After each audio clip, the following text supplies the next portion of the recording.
Hello friends, welcome to channel. അപ്പോൾ നമ്മളൊന്ന് ഒരു ലോങ് ടേം റിവ്യൂ ആണ് നമ്മൾ പറയാൻ പോകുന്നത് S24 Ultra. അതായത് നിങ്ങൾ 2025 അവസാനം ആയല്ലോ. അതായത് അടുത്ത കൊല്ലം ജനുവരി ഫെബ്രുവരി ആയിട്ട് നമുക്ക് സാംസങ്ങിന്റെ S26 Ultra ഇറങ്ങുന്നുണ്ട്, S26 ഇറങ്ങുന്നുണ്ട്. ഡിസൈൻ ചേഞ്ചസും വലിയ കാര്യമായിട്ടൊന്നും ഇല്ല. പ്രത്യേകിച്ച് നിങ്ങൾ കേസ് ഒക്കെ ഇടുകയാണെങ്കിൽ ഡിസൈൻ ചേഞ്ച് ചെറിയൊരു ക്യാമറയുടെ ഒരു പിൽ ഷേപ്പ് വന്നിട്ടുണ്ട്. അത് പക്ഷെ കാണാനൊന്നും പറ്റില്ല നിങ്ങൾ ഇത് ഇടുകയാണെങ്കിൽ. അല്ലാണ്ട് നിങ്ങൾക്ക് കണ്ട് മനസ്സിലാക്കാനൊന്നും പറ്റില്ല. പിന്നെ നമ്മുടെ S25 Ultraന്റെ അതേ സെയിം എന്നാണ് ഞാൻ പറയാം, അല്ലാണ്ട് നോക്കി കഴിഞ്ഞാൽ. പക്ഷേ പ്രൈസ് നിങ്ങൾക്ക് അറിയാവുന്ന പോലെ തന്നെ ഇപ്പോൾ നിങ്ങൾക്ക് S25 Ultra നിങ്ങൾക്ക് വാങ്ങിക്കണമെങ്കിൽ 1,30,000 കൊടുക്കണം. ഇതാവുമ്പോൾ നമുക്ക് ആക്ച്വലി ആമസോണിൽ 85,000 കിട്ടുന്നുണ്ട്. നിങ്ങൾക്ക് ആമസോൺ ICC കാർഡ് ഉണ്ടെങ്കിൽ 10,000 രൂപ അതിന് ക്യാഷ് ബാക്ക് കിട്ടും. അപ്പോൾ ഓൾമോസ്റ്റ് 80,000 രൂപയ്ക്ക് സാധനം കയ്യിൽ കിട്ടും. ഞാൻ ആക്ച്വലി ഇത് സെയിൽസിൻ്റെ സമയത്ത് വാങ്ങിച്ചപ്പോൾ എനിക്ക് 70,000 രൂപയ്ക്ക് കിട്ടി. പക്ഷേ 84,000 രൂപയ്ക്ക് അല്ലെങ്കിൽ 80,000 രൂപയ്ക്ക് വാങ്ങിക്കേണ്ടത് ഇത് വെറുത്താണോ എന്നാണ് നമ്മളിന്ന് പറയാൻ പോകുന്നത്. അപ്പോൾ നമ്മളിതൊരു യൂസ് ചെയ്ത് തുടങ്ങിയിട്ട് ഓൾമോസ്റ്റ് കുറച്ച് മാസങ്ങളായിട്ടുണ്ട്. അപ്പോൾ അതുകൊണ്ട് തന്നെ നമ്മളിതിൻ്റെ ഒരു ലോങ് ടേം റിവ്യൂ പോലെ നമുക്ക് ചെയ്യാട്ടോ. അതായത് കുറേ പേര് ചോദിക്കുന്നുണ്ട് ഇപ്പോൾ നമുക്ക് എവിടെ നിന്നാണ് S24 Ultra വാങ്ങിക്കാൻ കിട്ടുന്നൊരു സ്ഥിരം നമുക്ക് കമൻറ്റ് വരുന്നതാണ്. അപ്പോൾ ഇത് ആക്ച്വലി ഇപ്പോൾ അവൈലബിൾ ആയിട്ടുള്ളത് നമ്മുടെ ആമസോണിൽ തന്നെയുള്ളൂ. എന്ന് വെച്ചാൽ വേറെ ഒറ്റ സ്ഥലത്തും നമുക്ക് S24 Ultraൻ്റെ ഒറിജിനൽ ഫ്രഷ് പീസ് കിട്ടുന്നില്ല. ആമസോണിലാണ് അതും അവരുടെ പഴയ സ്റ്റോക്ക് അല്ല, അത് വേറെ കാര്യം. ഞാൻ വാങ്ങിച്ചപ്പോഴും ലേറ്റസ്റ്റ് ആയിട്ട് സാംസങ് മാനുഫാക്ചർ ചെയ്ത ലേറ്റസ്റ്റ് ആയിട്ടുള്ള സ്റ്റോക്ക് തന്നെയാണ് നമുക്ക് കിട്ടിയത്. അതും ഫ്രഷ് പീസ് തന്നെയാണ് കിട്ടിയത്. നമുക്ക് ഇഷ്യൂസും കാര്യങ്ങളൊന്നും ഉണ്ടായിരുന്നില്ല. അപ്പോൾ അതുകൊണ്ട് തന്നെ നിങ്ങൾക്ക് S24 Ultra നിങ്ങൾ വാങ്ങിക്കാൻ നോക്കുന്നുണ്ടെങ്കിൽ ആമസോൺ തന്നെയാണ് ഇപ്പോൾ one of the best choice എന്ന് വേണമെങ്കിൽ പറയാം. ഞാൻ എന്തായാലും ബെസ്റ്റ് ബൈ ലിങ്ക് താഴെ കൊടുക്കാം. ഫ്ലിപ്കാർട്ടിലുണ്ടോയെന്ന് എനിക്ക് ഉറപ്പില്ല. ഫ്ലിപ്കാർട്ടിൽ എനിക്ക് നമ്മുടെ പ്രൈസ് കൂടുതലാണെന്ന് തോന്നുന്നുണ്ട്. എന്തായാലും ഞാൻ ഓട്ടോമാറ്റിക്കലി അത് ഫ്ലിപ്കാർട്ട് ടാഗ് വരും, അത് വേറെ കാര്യം. നിങ്ങൾക്ക് അറിയാവുന്ന പോലെ തന്നെ 3 കളറിൽ അവൈലബിൾ ആണ്. നമ്മുടെ ആമസോണിൽ അവൈലബിൾ ആണ്. ഈ ഒരു ടൈറ്റാനിയം ഗ്രേ, പിന്നെ ബ്ലാക്ക്, പിന്നെ ഒരു വയലറ്റ് കിട്ടണമെങ്കിൽ നിങ്ങൾ വയലറ്റ് എടുത്താൽ മതി. നല്ല ലുക്കാണ് വയലറ്റ് കിട്ടാൻ. ഞാൻ എടുത്ത സമയത്ത് എനിക്ക് വയലറ്റ് കിട്ടിയില്ല, ഔട്ട് സ്റ്റോക്ക് ആയതപ്പോഴേക്കും. പിന്നെ എടുക്കുമ്പോൾ 512 GB എടുക്കാൻ വേരിയൻ്റ് എടുക്കാൻ നോക്കുക. അത് പക്ഷേ 85,000 രൂപയല്ല, 256 GB വേരിയൻ്റാണ്, 85,000 രൂപ. അപ്പോൾ എന്ന് വെച്ചാൽ നിങ്ങൾക്ക് അത്യാവശ്യം നല്ല മെമ്മറി ആവശ്യം വരും. നിങ്ങൾ അത്യാവശ്യം നല്ല ഫോട്ടോസ് എടുക്കുന്ന ആൾക്കാരാണെങ്കിൽ എന്ന് വെച്ചാൽ അതിലെടുക്കുന്ന ഫോട്ടോസൊക്കെ അത്യാവശ്യം സൈസ് ഉണ്ട്. പ്രത്യേകിച്ച് നിങ്ങൾ ഫുൾ മെഗാ പിക്സൽ എടുക്കുകയാണെങ്കിൽ അത്യാവശ്യം നല്ല സൈസ് വരും. അപ്പോൾ എന്തായാലും നമുക്ക് ഇതിൻ്റെ ഒരു ഷോർട്ട് ഒരു ക്വിക്ക് ആയിട്ടുള്ള ഒരു ലോങ് ടേം റിവ്യൂ പറഞ്ഞു പോകാം. അപ്പോൾ അതിന് മുമ്പ് നമ്മുടെ ചാനൽ ആദ്യമായിട്ട് കാണുകയാണെങ്കിൽ എൻ്റെ പേര് അജയ്, ഞാനൊരു ഫൈനാൻഷ്യൽ അനലിസ്റ്റാണ്. നമ്മുടെ ടെക്കിൽ ഫിനാൻഷ്യൽ എക്സ്പീരിയൻസ് ആണ്, ക്വാളിഫയർ ആണ്. നമ്മുടെ ഇൻസ്റ്റാഗ്രാം പേജ് ഫോളോ ചെയ്യാൻ നിങ്ങൾക്ക് അതിൽ വേണമെങ്കിൽ മെസ്സേജ് ചെയ്യാം. പേജ് ഫോളോ അടിച്ചാൽ മതി, ഡിസ്ക്രിപ്ഷനിൽ ലിങ്കുകളൊക്കെ കൊടുത്തിട്ടുണ്ട്. അതുപോലെ തന്നെ ടെലിഗ്രാം ചാനലും ഉണ്ട്, മറക്കണ്ട ഫോളോ ചെയ്താൽ മതി കേട്ടോ. കമൻറ്റ് ചെയ്താലും മതി, നമ്മളെല്ലാ കമൻറ്റും റിപ്ലൈ ചെയ്യുന്നുണ്ട് കേട്ടോ. അപ്പോൾ എൻ്റെ നമ്പർ പറഞ്ഞ പോലെ തന്നെ നമ്മുടെ 256 GB അല്ല, നമുക്ക് 512 GB വേരിയൻ്റ് ടൈറ്റാനിയം ഗ്രേ കളറാണ്. ഇതിന് ഞാൻ ആക്ച്വലി ഒരു അൾട്രാ തിൻ കേസ് ഇട്ടിട്ടുണ്ട്, റെസോണി എന്ന് പറഞ്ഞ ബ്രാൻഡിൻ്റെ. അപ്പോൾ അത് ഇഷ്യൂസും കാണാനൊന്നുമില്ല. എന്താ വെച്ചാൽ എനിക്ക് ഫുള്ളി ബ്ലാക്ക്ഡ് ആയിട്ടുള്ള കേസ് അങ്ങനെ അത്ര പിടുത്തല്ല. ഞാൻ ഇപ്പോൾ എൻ്റെ പിക്സലിനായിക്കോട്ടെ എല്ലാം അങ്ങനത്തെ എനിക്ക് പ്രത്യേകിച്ച് തിൻ കേസുകളാണ് ഇഷ്ടം. അത് നല്ല ക്വാളിറ്റി തിൻ കേസുകളാണ്, ലോക്കൽ സാധനമല്ല പറയുന്നത്. കുറേ ലോക്കൽ സാധനങ്ങളുണ്ട് സെയിം പ്രൈസിന്. എന്ന് വെച്ചാൽ ഇത് അത്യാവശ്യം ഡ്രോപ്പ് പ്രൊട്ടക്ഷനും തരും, സ്ക്രാച്ചും വരും, അതുപോലെ തന്നെ എല്ലാം ഒന്നും ഇല്ലാണ്ട്. ഇപ്പോൾ ഇത് യൂസ് ചെയ്തിട്ട് കുറച്ച് മാസങ്ങളായി രണ്ടും കളർ ചേഞ്ചോ സംഭവങ്ങളൊന്നും ഇല്ല കണ്ടു. പിന്നെ അതുപോലെ തന്നെ നമുക്ക് മാക്സൈപ്പ് കോമ്പാറ്റബിലിറ്റിയും വരുന്നുണ്ട്. അപ്പോൾ പിന്നെ നമുക്ക് എന്തായാലും ഡീറ്റെയിൽസിലേക്ക് പോകാം. അപ്പോൾ ബോക്സ് കണ്ടിട്ട് ഞാൻ കാണിച്ചു തരണമെന്ന് വിചാരിക്കുന്നു. ഒന്നുമില്ല ബോക്സിൽ, ആകെ കേബിൾ മാത്രമേ ഉള്ളൂ, വേറെ ഒന്നുമില്ല. അപ്പോൾ ഞാൻ ആക്ച്വലി സ്ക്രീൻ ഗാർഡ് ഇട്ടിട്ടുണ്ട്. പിന്നെ നിങ്ങൾക്ക് പറയേണ്ട ആവശ്യമില്ല, ഇത് നമ്മുടെ ഒരു വാൾപേപ്പർ, നമ്മുടെ ഒരു ഡോഗ് പോപ്പി ഉണ്ടായിരുന്നു. അവനിപ്പോൾ റീസെൻ്റ്ലി മരിച്ചു. 10 വയസ്സായിട്ടുണ്ടായിരുന്നു. പക്ഷേ അവൻ ഇൻഫെക്ഷനും കാര്യങ്ങളൊക്കെ വന്നിട്ട് ഞാൻ കുറച്ച് മുമ്പ് ലൈവിലൊക്കെ പറഞ്ഞിട്ടുണ്ടായിരുന്നു. അപ്പോൾ ഇപ്പോൾ കുറച്ചൊരു ആഴ്ച ആവാറായിട്ടാണ്. അപ്പോൾ അതുകൊണ്ട് തന്നെ നമ്മൾ പതുക്കെ റിക്കവറായി. പിന്നെ അവൻ കുറച്ച് 2-3 ആഴ്ച മരുന്നും സംഭവമൊക്കെ ആയിട്ട് ആകെ ഒന്നും കഴിക്കാണ്ടൊക്കെ ആയി. അപ്പോൾ പിന്നെ ഇങ്ങനെ കിടന്നതിന് വേറെ നല്ലത് വേഗം പോകും തന്നെയാണ്, വേറെ കാര്യം. അപ്പോൾ ലാസ്റ്റ് 2-3 ദിവസമൊക്കെ ആയപ്പോൾ കരച്ചിലും സംഭവമൊക്കെ ആയി. അപ്പോൾ പിന്നെ പറയണില്ല, വെറുതെ ഇങ്ങനെ മൂഡ് പോകും മനുഷ്യൻ്റെ. അപ്പോൾ അവൻ്റെ ഒരു വാൾപേപ്പർ അടയ്ക്കുന്നത്. ഇപ്പോൾ നിങ്ങൾക്ക് അറിയാവുന്ന പോലെ തന്നെ ഇങ്ങനെ നമുക്കിപ്പോൾ വാൾപേപ്പറും ആണ്. അതുപോലെ തന്നെ ഇപ്പോൾ നമുക്ക് ഇതുപോലെ ഓൾവേസ് ഓൺ ഡിസ്പ്ലേ ആക്കാം. നമുക്ക് ഇട്ട വാൾപേപ്പർ ഇങ്ങനെ മങ്ങി കിടക്കും. അതിപ്പോൾ നമ്മുടെ ഐഫോണിലൊക്കെ വന്നിട്ടുണ്ട് പുതിയ സാധനം. ഇതിൽ ഓൾറെഡി മുമ്പ് വന്നിട്ടുണ്ട്, വേറെ കാര്യം. അപ്പോൾ ആ സംഭവമാണ് ഞാൻ ഇപ്പോൾ ഇട്ടേക്കുന്നത്. ഞാനൊരു സ്ക്രീൻ ഗാർഡ്, ഞാൻ നോർമൽ സ്ക്രീൻ ഗാർഡ് ഞാൻ ഓൾറെഡി ഒട്ടിച്ചിട്ടുണ്ട്. ടെമ്പർ ഗ്ലാസ് ഒന്നും അല്ല കേട്ടോ, ഫ്ലാറ്റ് ഡിസ്പ്ലേ ആയതുകൊണ്ട് തന്നെ നമുക്ക് നോർമൽ സ്ക്രീൻ ഗാർഡ്. ഞാൻ എല്ലാത്തിനും നോർമൽ സ്ക്രീൻ ഗാർഡിനെ ഒട്ടിക്കാറ്, ഞാൻ തന്നെ ഒട്ടിക്കാറ്. ഇതിനും നോർമൽ സ്ക്രീൻ ഗാർഡ് തന്നെയാണ് കണ്ടു. അപ്പോൾ എന്താ വെച്ചാൽ ഞാൻ അങ്ങനെ അത്രയ്ക്ക് അങ്ങോട്ട് റഫായിട്ട് യൂസ് ചെയ്യുന്ന ഒരാളൊന്നുമല്ല. അപ്പോൾ അതുകൊണ്ട് തന്നെ നമുക്ക് ടെം ഗ്ലാസിന് ആവശ്യമില്ല. ടെം ഗ്ലാസ് ഇട്ടാൽ ഞാൻ ഒരു ബൾക്ക് പൊന്തി വെക്കും.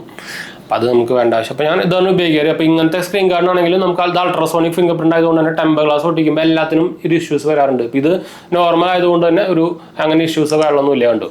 അപ്പോൾ ഇതാണ് നമ്മുടെ ഫിംഗർ പ്രിന്റിൻ്റെ കാര്യം അൾട്രാസോണിക് ആണ്, ഫാസ്റ്റ് ആണ്, റിലയബിൾ ആണ്, ഒരു ഷൂസും കളൊന്നുമില്ല. അത്യാവശ്യം വെറ്റാണെങ്കിലും സംഭവം സുഖമായിട്ട് തുറക്കും. ഡിസ്പ്ലേയുടെ കാര്യം പറഞ്ഞാൽ ഞാൻ പ്രത്യേകിച്ച് എടുത്ത് പറയേണ്ടാവും വിചാരിക്കുന്നു. One of the biggest flat display എന്ന് വേണമെങ്കിൽ പറയാം ഈ സെഗ്മെന്റിലത്തെ. അതും നിങ്ങൾക്ക് ഈ പ്രൈസ് റേഞ്ചിൽ ഇപ്പോൾ ഇത് കിട്ടുമ്പോൾ നല്ലൊരു സംഭവം തന്നെയാണ്.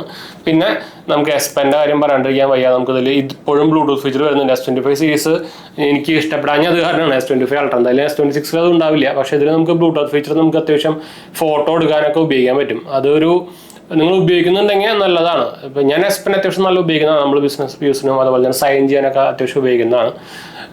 പിന്നെ ഒരു എക്സ്ട്രാ ഫീച്ചർ എന്ന് വേണമെങ്കിൽ പറയാം, റിമോട്ടായിട്ട് ഉപയോഗിക്കാമല്ലോ നമുക്ക്. പ്രത്യേകിച്ച് ഞാനിപ്പോൾ ഇതിലൊക്കെ വെക്കുകയാണെങ്കിൽ നമുക്ക് വീഡിയോ എടുക്കുമ്പോൾ റിമോട്ടായിട്ട് ഉപയോഗിക്കാം. അത് പക്ഷേ ഉള്ളത് ഒരു എക്സ്ട്രാ സംഭവം തന്നെയാണ് ഈ ബ്ലൂടൂത്ത് ഫീച്ചർ ഉള്ളത്. അതെടുത്ത് എന്തിനാണ് സാംസങ് എടുത്ത് കളഞ്ഞത് ചെറിയ സാധനത്തിന് വേണ്ടിയിട്ട്. പിന്നെ പറയുമ്പോൾ S Pen വെച്ചപ്പോൾ എന്ത് നോട്ടിഫിക്കേഷൻ വന്നാണ്.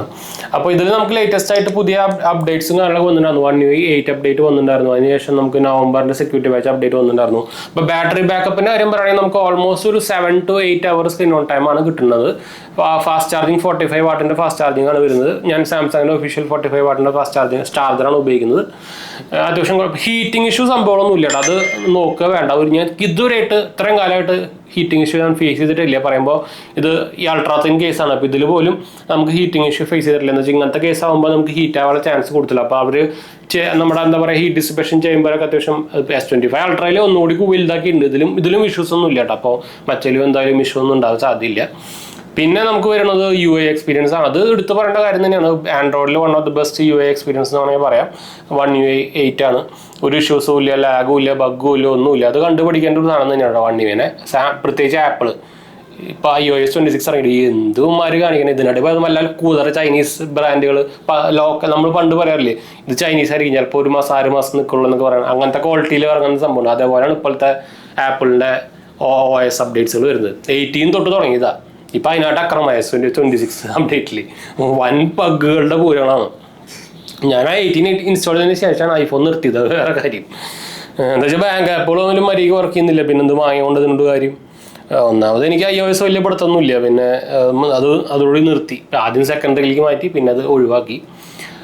പിന്നെ നമുക്കിതിൽ പറയാനുള്ളത് ഫാസ്റ്റ് ചാർജറിനെ കുറിച്ച് നമ്മൾ പറഞ്ഞു. ബിൽഡ് ക്വാളിറ്റിയും ടോപ്പിനെ വെച്ചാൽ നമുക്ക് ഇതുവരെയായിട്ട് ഒരു സ്ക്രാച്ചോ സംഭവങ്ങളൊന്നുമില്ല. നമ്മൾ ഈ കേസ് ഇട്ടിട്ട് ഒരു 50% കേസ് ഇട്ടും 50% കേസ് ഇല്ലാണ്ട് ഉപയോഗിച്ചിട്ടുണ്ട്. ഇപ്പോൾ ഡ്രോപ്പ് അത്യാവശ്യം നിലത്ത് കൂടൊക്കെ ഉണ്ട്. പക്ഷേ സ്ക്രാച്ചസോ സംഭവങ്ങളൊന്നും ഇല്ല. ബാക്ക് ആയാലും സ്ക്രാച്ചോ സംഭവങ്ങളൊന്നും ഇല്ല. ക്യാമറയിലായാലും സ്ക്രാച്ചസ് ഒന്നും ഇല്ല. നമ്മളിതിൽ ക്യാമറയിൽ ഒന്നും ഒട്ടിച്ചിട്ടില്ല കേട്ടോ.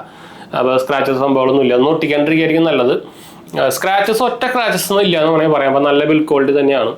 പിന്നെ ക്യാമറയുടെ കാര്യമാണ്. ഇപ്പോൾ ക്യാമറയും അത്യാവശ്യം ഞാനിത് പ്രത്യേകിച്ച് വലിയ ലേറ്റസ്റ്റ് ഇറങ്ങിയ മോഡൽ ഫോണൊന്നുമല്ല. അപ്പോൾ ക്യാമറ അത്യാവശ്യം നല്ല ക്യാമറാസ് തന്നെയാണ്. Vivo X200 Proന്റെ അടുത്ത് എത്തില്ലെങ്കിലും പക്ഷേ ഓൾമോസ്റ്റ് അതിൻ്റെ റേഞ്ചിലൊക്കെ വിവോന് വേണമെങ്കിൽ നമുക്കൊരു 95 കൊടുക്കാമെന്നാണെങ്കിൽ ഇതിന് വേണമെങ്കിൽ ഒരു 90 കൊടുക്കാം. അത്യാവശ്യം കുഴപ്പമില്ലാത്ത ക്യാമറ സെറ്റപ്പ് തന്നെയാണ്. നമ്മൾ ഇതിന് മുമ്പ് എൻ്റെ പ്രൈമറി ഡിവൈസ് ആയിട്ട് X200 Pro ഉപയോഗിക്കുന്നതാണ്. അപ്പോൾ ഞാൻ ഒഴിവാക്കിയതാണ് ഇതിനെ. അപ്പോൾ ഇനി ചിലപ്പോൾ ഞാൻ 300 Pro ഇറങ്ങുമ്പോൾ വാങ്ങിക്കാനുള്ള ഉദ്ദേശം. എനിക്ക് അതിൽ ആക്ച്വലി ഇഷ്ടപ്പെടാത്തത് എന്ന് വെച്ചാൽ എനിക്ക് 1 UIയിൽ കുറേ ഫീച്ചേഴ്സ് നമ്മൾ ഉപയോഗിക്കുന്ന പരിപാടികളുണ്ട്. ഈ സാംസങ് വാലറ്റ് ആയിക്കോട്ടെ, ഈ S Penന്റെ ഫീച്ചേഴ്സ് ആയിക്കോട്ടെ. അപ്പോൾ അതുകൊണ്ടാണ് ഞാൻ പിന്നെയും സാംസങ്ങിലേക്ക് വന്നത്. പിന്നെ S24 സീരീസ് തൊട്ട് ഇതുപോലെ ഗ്രീൻ ലൈൻ ഇഷ്യൂ ഒന്നും പിന്നെ വന്നിട്ടില്ല. അപ്പോൾ അത് ഫിക്സ് ആയി എന്ന് വിചാരിക്കുന്നു. അപ്പോൾ അത് മെയിനായിട്ട് ഞാൻ S23 അൾട്ര മാറാൻ കാരണം ഈ ഗ്രീൻ ലൈൻ ഇഷ്യൂ വന്നപ്പോഴാണ്. എനിക്ക് പക്ഷേ വന്നിട്ടുണ്ടെന്നില്ല. എന്നാലും ഞാൻ അത് അപ്പോഴേക്കും കൊടുത്തു. പറയുമ്പോൾ ഞാൻ അതിന് എക്സ്റ്റൻഡ് വാറണ്ടി കാര്യങ്ങളൊക്കെ എടുത്തിട്ടുണ്ടായിരുന്നു കേട്ടോ. അപ്പോൾ എന്തായാലും പോട്ടെ. അപ്പോൾ ക്യാമറ പെർഫോമൻസ് ഞാൻ സാമ്പിൾസ് ഒക്കെ വേണമെങ്കിൽ കാണിച്ചു തരണോ എന്ന് വെച്ചാൽ ഞാൻ വേണമെങ്കിൽ ഇപ്പോൾ ജസ്റ്റ് ഞാൻ ഒരു പൂച്ചയുടെ ഒരു 10x സൂം എടുത്ത ഒരു ഫോട്ടോ കാണിച്ചു തരാം. നല്ല ക്വാളിറ്റി ഉണ്ട് കേട്ടോ. ഒരു ഇഷ്യൂസും പറയില്ല. പ്രത്യേകിച്ച് നിങ്ങൾ പുറത്തൊക്കെ ഔട്ട്ഡോർ ഷോട്ടൊക്കെ ആണെങ്കിൽ ഒന്നും പറയാനില്ല. നല്ല ക്വാളിറ്റി.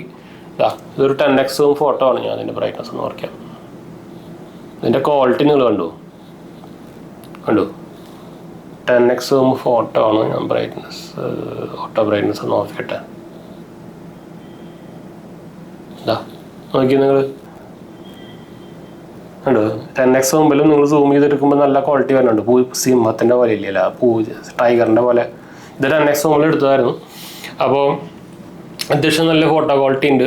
ഓവറോൾ നിങ്ങൾക്ക് ഒരു ബിസിനസ് പ്രൊഫഷണൽ ഫോണായിട്ട് യൂസ് ചെയ്യാൻ പറ്റുന്ന one of the best phone എന്ന് വേണമെങ്കിൽ പറയാം. പിന്നെ ഇത് S24 സീരീസിലേക്ക് വന്നപ്പോൾ ഇത് ടൈറ്റാനിയം ആണല്ലോ. അതുകൊണ്ട് തന്നെ നല്ലൊരു വെയിറ്റ് ഭയങ്കര കുറഞ്ഞ പോലെ ഉണ്ട്. നമ്മൾ S23 അൾട്രയിൽ നിങ്ങൾ S24 അൾട്രയ്ക്ക് വരുമ്പോൾ നല്ല ഡിഫറൻസ് വരുന്നുണ്ട്. ഫസ്റ്റ് ശരിക്കും എനിക്ക് നല്ല ബൾക്കായിട്ട് തോന്നാറുണ്ട്. പക്ഷേ ഈ സാധനം അങ്ങനെ തോന്നുന്നില്ല കേട്ടോ. അത് ടൈറ്റാനിയത്തിൻ്റെ ഗുണം തന്നെ ആയിരിക്കാം. അതും എടുത്തു പറയുന്ന കാര്യം തന്നെയാണ്. പിന്നെ വലിയ പ്രത്യേകിച്ച് നമുക്ക് എടുത്തു പറയാനുള്ള വലിയ സംഭവങ്ങളൊന്നുമില്ല. ഓൾമോസ്റ്റ് എനിക്ക് സത്യം പറഞ്ഞു കഴിഞ്ഞാൽ സാധനം ഇഷ്ടപ്പെട്ടു. ഈ ഗ്രീൻ ലൈനിഷ് മാത്രമേ ഒരു പ്രശ്നം ഉണ്ടാകുന്നുള്ളൂ. അത് നമുക്ക് ഇതിലായിട്ട് എന്തായാലും S24 സീരീസിലും S25 റിപ്പോർട്ട് ആയിട്ടില്ല. അപ്പോൾ അതിൻ്റെ നിന്നും തോന്നുന്നു അതിൻ്റെ പരിപാടി. അതല്ലാണ്ട് നമുക്ക് വേറെ സംഭവങ്ങളൊന്നും ഇല്ല കേട്ടോ, ഹീറ്റിങ്ങോ സംഭവങ്ങളോ ഇതുവരെയായിട്ട് ഞാൻ ഒരു ഇഷ്യൂസും ഫേസ് ചെയ്തിട്ടില്ല. അപ്പോൾ അത് എടുത്ത് പറയേണ്ട ഒരു കാര്യം തന്നെയാണ്. അപ്പോൾ ഓവറോൾ ഐ എം സാറ്റിസ്ഫൈഡ്. നിങ്ങൾ 85,000 രൂപയ്ക്കാണെങ്കിലും നിങ്ങൾ ആമസോണിൽ സി കാണുന്ന 80,000 രൂപയ്ക്കാണെങ്കിലും നിങ്ങൾക്ക് ഇപ്പോഴും വേണമെങ്കിൽ ഈ ഫോൺ വാങ്ങിക്കാം കേട്ടോ. എന്ന് വെച്ചാൽ S26 സീരീസ് ഇറങ്ങി കഴിഞ്ഞാൽ എന്തായാലും മിക്കവാറും S24 അൾട്ര കിട്ടാൻ ചാൻസ് ഇല്ല. അപ്പോൾ എന്തായാലും ഈ പ്രൈസിൽ S25 അൾട്ര വരാനും പോകുന്നില്ല. അപ്പോൾ നിങ്ങൾക്കൊരു ഇപ്പോൾ നിങ്ങൾ ഇങ്ങനെ ഒരു അൾട്രാ ഫോൺ നോക്കുന്നുണ്ടെങ്കിൽ ഇത് വാങ്ങിക്കാൻ ബെസ്റ്റ് ചോയ്സ് തന്നെയാണ്. ആമസോണിൽ അവൈലബിൾ ആണ്.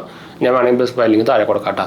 അപ്പോൾ ഇതായിരുന്നു നമ്മുടെ ഒരു കുട്ടി റിവ്യൂ എന്ന് വേണമെങ്കിൽ പറയാം. അപ്പോൾ എന്തായാലും നമുക്ക് വൈൻഡപ്പ് ചെയ്യാം. അടുത്ത വീഡിയോ കാണാം.